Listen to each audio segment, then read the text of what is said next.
Have you ever felt like you were simply too much for someone? Like your need for a deep, genuine connection was treated as a burden or mocked as being too complicated? You try to explain your heart. You try to fit into spaces that don't feel like home, and you wonder why you feel so exhausted while they just laugh it off. But what if I told you that what you're feeling isn't weakness? That neuroscience has now proven your pain is real as a physical wound, and that there's a quiet, almost invisible kind of power most people never learn to access. Today, we're exploring the psychology of emotional healing, the hidden neuroscience of self-worth, and what happens in your brain the moment you stop fighting for the wrong people. And by the end, you'll understand the single shift backed by science and scripture that turns your deepest pain into your greatest power. But to get there, we have to start with what's actually happening inside your brain when your heart breaks. If you've ever been hurt, betrayed, or made to feel invisible, this message is exactly for you. There's a moment of transformation that most people never see. It doesn't happen when you're crying or arguing. It happens quietly, internally. After the third, the fourth, the 10th time you've been hurt the same way. When a deeply empathetic person is hurt repeatedly, something inside them doesn't just break, it rewires. At first, your brain runs on high empathy. Through what scientists call the mirror neuron system, you don't just understand someone's pain, you simulate it, you feel it as your own. So when they hurt you, you excuse them, you absorb the impact, you try to fix it. But here's what the science reveals, and it will change how you see every heartbreak you've ever had. Neuroscientists at UCLA put people in brain scanners and had them experience social rejection, slow. And what they found was staggering. Social rejection lights up the same brain regions as physical pain.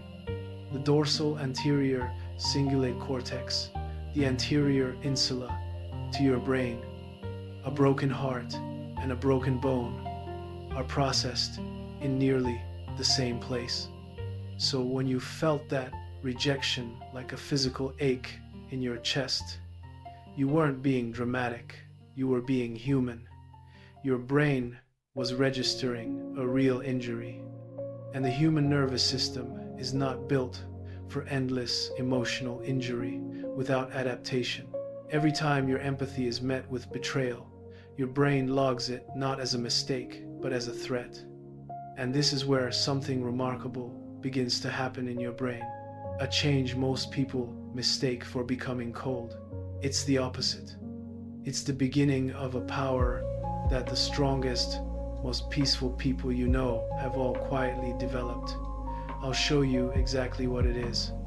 Slowly, your prefrontal cortex, the rational, decision-making part of your brain, starts regulating your emotional impulses. You stop over-explaining. You stop chasing. You stop trying to be understood by people who benefit from misunderstanding you. This is not you becoming cold. This is emotional precision. Your empathy has evolved from something automatic into something intentional. And you finally learn the hardest lesson of all. Empathy without boundaries is self-destruction. And here's the spiritual truth beneath the science. This rewiring isn't only neurological, it's divine redirection. The higher power you believe in allows pain not to destroy you, but to refine you. Every betrayal removes what you were too loyal to release. You're not breaking down, you're breaking through. Let me tell you about a breaking point many of us reach. You just want connection, not control, not constant reassurance. Just a connection where silence feels comfortable, where you don't have to explain why things matter.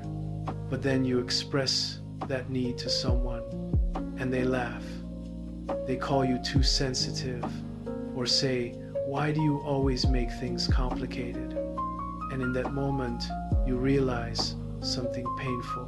What feels sacred to you might feel meaningless to someone else. And that doesn't make you wrong. It just means you're not aligned. But here's what almost no one understands about why certain people pull away the moment you get close. It's not about you at all. There's a specific psychological reason, and once you see it, you'll stop taking their distance personally forever. We'll get there. When someone mocks your need for closeness, you have a choice. You can react from hurt and ego, or you can respond with clarity. And the most powerful thing you can do is walk away quietly, respectfully, but firmly. You shouldn't have to beg someone to value your presence, because people rarely lose you in one big explosive fight. They lose you slowly. In all the small moments they ignored what mattered to you. You walk away not because you don't care, but because you finally care about yourself. And here's the spiritual truth beneath it. The right people will never make you feel like loving them is complicated. When the connections meant for you arrive, closeness won't feel like a burden. It will feel like coming home. Your depth isn't a flaw, it's a filter. It weeds out the shallow and attracts the sacred. Walking away brings isolation. And let's be real, separation doesn't feel good. It feels like loss, loneliness, abandonment. When the people you trusted most switch up on you, it feels like a wall crashing down on everything you built. But what if I told you that betrayal isn't a wall, it's a bridge? And remember that question I left you with, why people pull away when you get close. Here's the answer psychology gives us. Researchers who study attachment found that some people, we call them avoidant, learned early in life to suppress closeness to feel safe. So when you show up with depth and genuine need, their nervous system doesn't read it as love, it reads it as danger. They don't run because you're too much. They run because closeness itself terrifies them. It was never about your worth. It was about their wound. So some people had to betray you because their assignment in your life had expired. Their ego couldn't survive your calling. And every time someone walks away, they make room for true restoration. Elevation requires separation.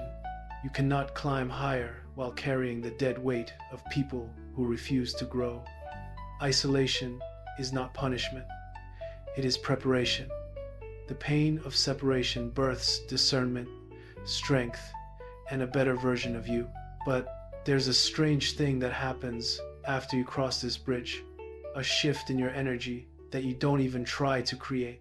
Suddenly, the very people who ignored you start noticing. And the psychology behind why is almost unbelievable. Here it is. Once you cross that bridge, a massive shift happens in your psychology. You stop needing validation. And ironically, the moment you stop needing people, you become magnetic. Here's why. Most people chase attention, believing attention equals worth.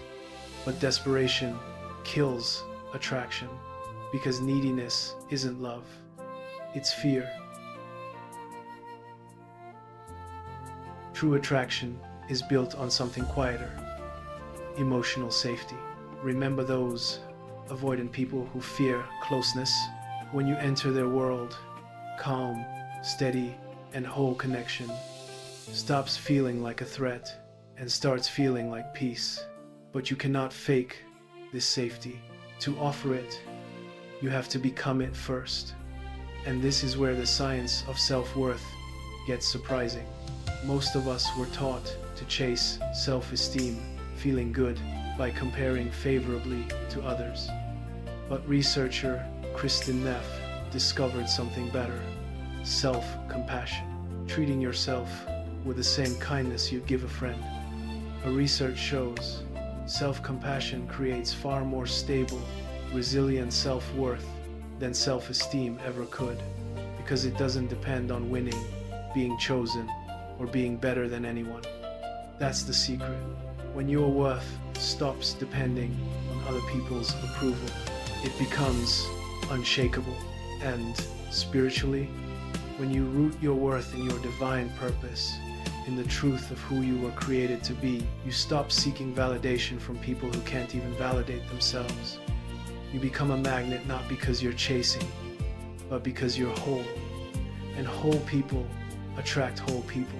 Your energy speaks before you ever open your mouth. The ultimate destination of emotional healing is emotional mastery. It's the power of remaining untouched by the chaos of other people.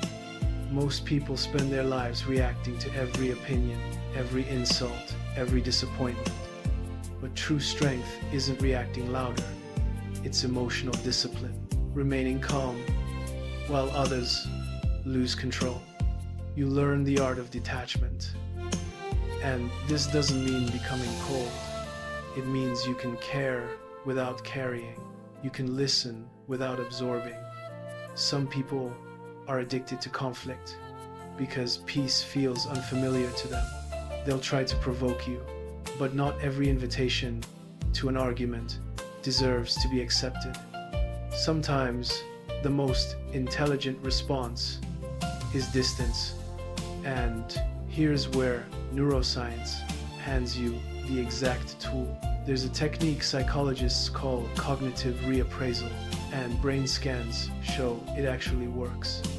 When you change the meaning you give an event, your prefrontal cortex calms the amygdala, your brain's alarm system, and the emotional storm settles. So here's how you use it. Stop expecting perfect behavior from imperfect people. Replace the thought, "they should have done this," with "they chose not to." That one small shift moves you out of resistance and into peace.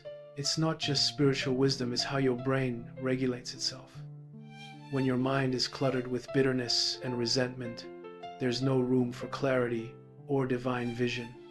But when you guard the sacred space within you, you become a vessel for miracles. You move with purpose, because peace isn't passive, it's power. Your peace is your prosperity. Guard it like your life depends on it, because it does. Which brings us back to the promise I made at the very beginning, the single shift backed by science that turns your deepest pain into your greatest power. You felt it building through everything we've covered. Here it is. The shift is this. You stop seeking to be understood by the world, and you start becoming rooted in who you already are. The neuroscience calls it regulation, reappraisal, self-compassion. Scripture calls it surrender, but they point to the same truth. Your power was never in changing them. It was in coming home to you. As you grow, your circle gets smaller, and your peace becomes more valuable. And you realize protecting it was never selfish, it was necessary. So if you're in a season of loneliness right now, if you're healing from a betrayal or walking away from someone who mocked your depth, know this, the story's never over. You didn't lose them. They lost access to the incredible depth of your soul. You simply stopped participating in a pattern that was hurting you. Your empathy is a gift. Your depth is a superpower. And your peace is your greatest wealth. You won't just survive what broke you. You'll thrive because of it. So walk tall today. You've earned your peace, your strength, and your clarity. Let your life speak. Let your peace speak. And never, ever negotiate your worth. But healing your mind is only the first step. Because once you've protected your peace, a deeper question rises. Who were you actually rebuilt to become? That betrayal, that solitude, that rewiring it was all preparing you for a purpose you haven't fully stepped into yet. And that is exactly where we go next. You weren't broken, you were being prepared. So when you're ready to discover what you were rebuilt for, the next step is already waiting for you.